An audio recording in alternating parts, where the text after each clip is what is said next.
beautiful song. Amen for that. Growing up, that's one of my favorite hymns.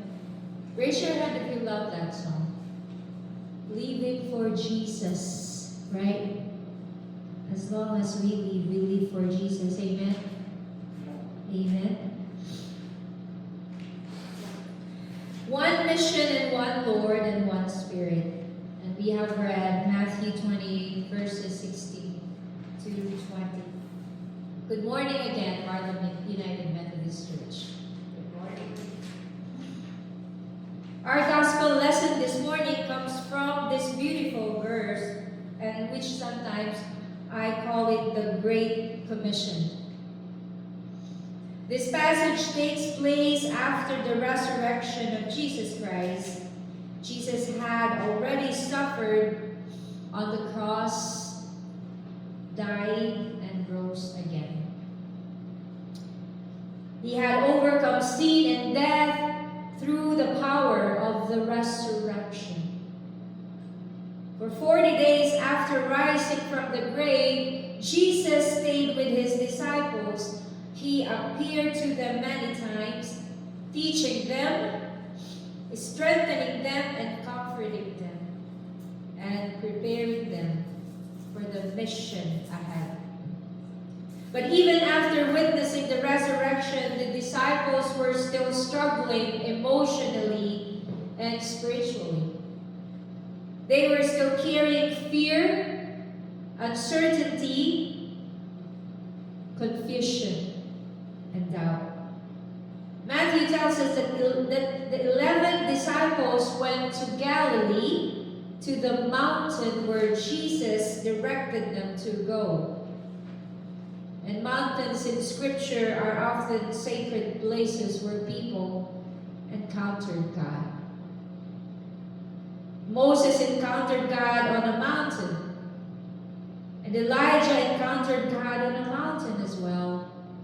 And now the disciples meet the risen Christ on a mountain. Can you imagine with me right now?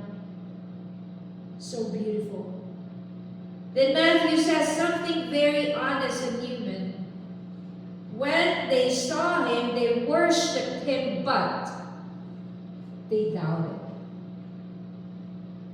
Church, that very verse speaks deeply on our lives today because many times we also live between worship and doubt. We come to church, we pray, we sing, and then we pray, and then we talk again to God. We believe in Jesus Christ, yet there are moments when we fear, uncertainty, and question still remains in our hearts. And sometimes we wonder if we are strong enough for the responsibilities before us. Sometimes we question if we can continue the journey God has placed before us. And sometimes we ask if we are truly capable of doing what God is calling us to do. And you remember growing up when your parents asked you to do something important? Raise your hand. And sometimes we obeyed immediately, and sometimes we hesitated because we were unsure. And we want to make sure that the thing that we do, that we can do it, right? I still remember growing up, my brother and I were chasing each other because my mom would say, go get her, go get her. And we run all over the town. And before I come home, I was like, already. That's how I grew up as well. My mom would say, growing up, we're so poor, we have to get fetch of water somewhere and bring it to the house. In many ways, this is what the disciples were experiencing. And Jesus was preparing to ascend into heaven at that time. The disciples were sad because the one they followed, they loved and depended upon would no longer be with them physically and beside them. Yet before ascending into heaven, Jesus gave them one final mission, one final command and promise. And he said, go, letter G and letter O. A mission with authority. And Jesus came near and said, all authority in heaven and earth has been given to me, Jesus said.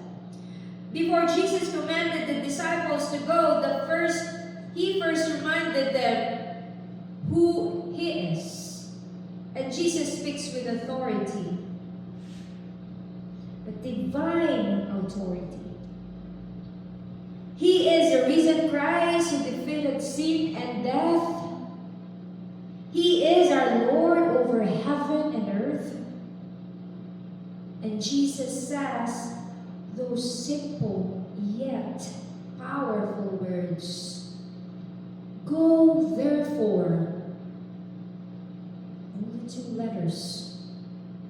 The word go means moving forward in faith and obedience. Jesus was not simply saying and telling the disciples to travel from one location to another, but he was sending them with purpose and mission. My siblings in Christ, the mission of Christ did not end with the disciples. That same mission continues today through you and me. Mission happens when we pray for someone who is hurting, right?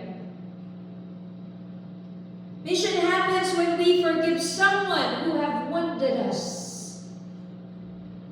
When we serve the poor, when we visit the lonely, when we encourage someone who is struggling. When we share the love of Christ through our words and our actions.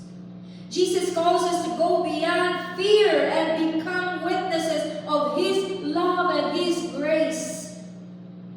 As parents, as grandparents, teachers or mentors, leaders, we understand the importance of giving instructions to those we care about, right? Sometimes they listen immediately, and sometimes they hesitate, and sometimes they don't even follow. The disciples also struggle with fear and uncertainty, yet Jesus still entrusted them with His mission. That gives us hope today because many times we also feel weak and unworthy. Sometimes we feel spiritually tired, burdened, spiritually dry. Sometimes we wonder if we can continue serving faithfully. Yet God continues calling imperfect people into the ministry, into His vineyard, to follow Him and do the mission. Baptism in the power of the Holy Spirit. And Jesus said, baptizing them in the name of the Father and of the Son and of the Holy Spirit. As United Methodists, we recognize baptism as one of our sacred sacraments together with Holy Communion. Baptism is not merely a ritual or a church tradition. Baptism is a sign of God's grace and covenant love and grace. And through baptism, we are welcomed into the community of the Trinity, Father, Son, and the Holy Spirit. Our sermon title today is One Mission, One Lord, and One Spirit. And the Trinity reminds us that God works in unity, relationship, love, and communion. The Father creates, the Son redeems, and the Holy Spirit strengthens and empowers us and sustains us. Baptism reminds us that we belong to God. That we belong to God and that we never walk alone. Because the Holy Spirit continues to work into our lives. In our Wesleyan understanding, we believe God continues sanctifying us day by day by day by day. John Wesley often asks the important question, how is it with your soul? Now we ask, how is it with our soul? This is an important question for us today because before we teach others, we ourselves must continue growing up spiritually.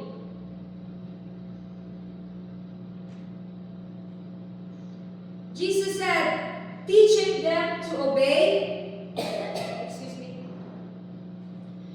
teaching them to obey everything that I have commanded you. And teaching is not only about speaking words from a pulpit. Teaching is all about the witness of our lives. In your words, in your action, every day, every moment, every second, every minute, every hour of your actions and your words matters. Even no one sees you. People learn from how we live. People learn from how we treat others, how we speak to them, how we respond during difficult times of their lives. From whether we reflect the love and the grace of Christ in our life. As followers of Jesus Christ, we are called not only to hear the gospel, but also to live it faithfully, to live out your faith. And this is why spiritual discipline matters. Prayer matters. Reading scripture, reading the Word of God matters. Worshiping at Harlem UMC or Evans or what church you want to go matters. Reflecting on God's work in your life matters. In Psalm 119, 105 says, your word is a lamp unto my feet and a light to my path. And James 1:22 reminds us, be doers of the word and not hearers only. We do what we preach. My siblings in Christ, these ancient words continue to speak to modern lives in us right now. God's promises and instructions still guide us today in how we live and how we serve, how we forgive, how we love, and how we lead people. The world does not only need people who know the Bible. The world needs disciples who live Scripture, who live the Word of God through compassion, through humility, through mercy, and faithful service. And one of the most beautiful parts of this passage is that even while the disciples doubted, they still worshiped Jesus. And notice that order carefully. They worship Him, but they doubted. They worshiped first. Even in uncertainty, they still came before Christ. They still came before Christ. And that is important. Because faith does not mean we never struggle. Even the disciples experienced fear and doubt. Yet Jesus still loved them and called them and entrusted them with His mission. And that should encourage us today because there are moments when we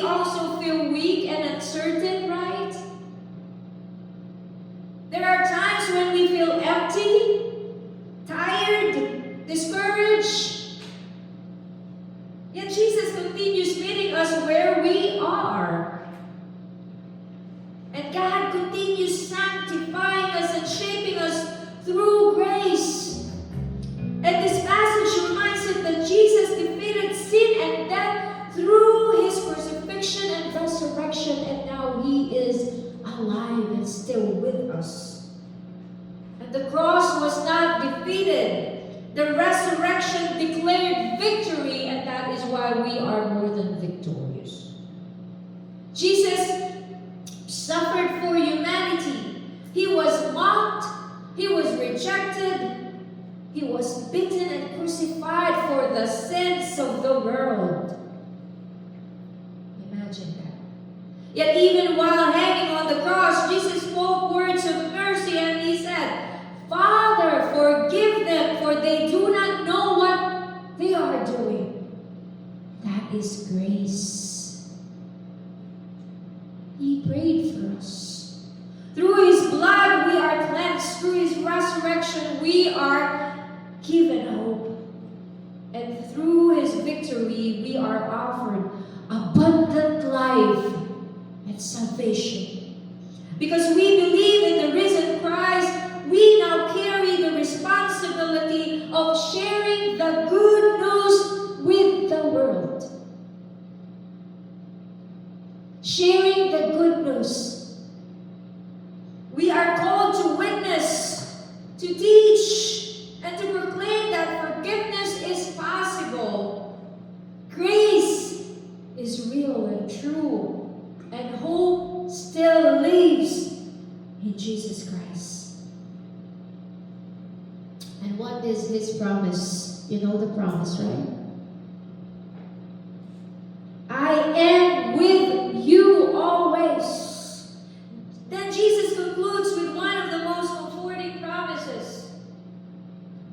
I am with you always to the end of the age. One of my favorite parts, which we don't finish the sentence. I am with you always. When you're asking, where are you, God? God said, I am with you always. Right? Jesus did not say, I will be with you only during worship. He did not say, I will be with you only when your life is easy. He didn't say, only when you succeed. He said, always. Always in joy, always in sorrow, always in uncertainty, in your sadness, in your crying moment, in your ministry, in your suffering, and in our help. There are times when we feel alone and empty. There are moments when we think we cannot continue the journey anymore, but when Jesus sends us, He also walks beside us. Amen. And God provides what we need. He strengthens us, He guides us, He forgives us, He sustains us. I remember hearing a story about a young child learning to ride a bicycle for the first time. The child was afraid and kept turning around and asking, are you still there? And every time the father answered, yes, I'm here. Eventually the child gained confidence, not because the road became easier, but because someone trustworthy remained beside him. My friends, this is the promise Jesus gives to all of us today as we continue the mission of Christ, as we worship, as we teach, serve, witness, as we continue living as disciples of Jesus Christ. He reminds us, I am with you always. In the name of the Father, the Son, and the Holy Spirit. Amen. We're in our moment of our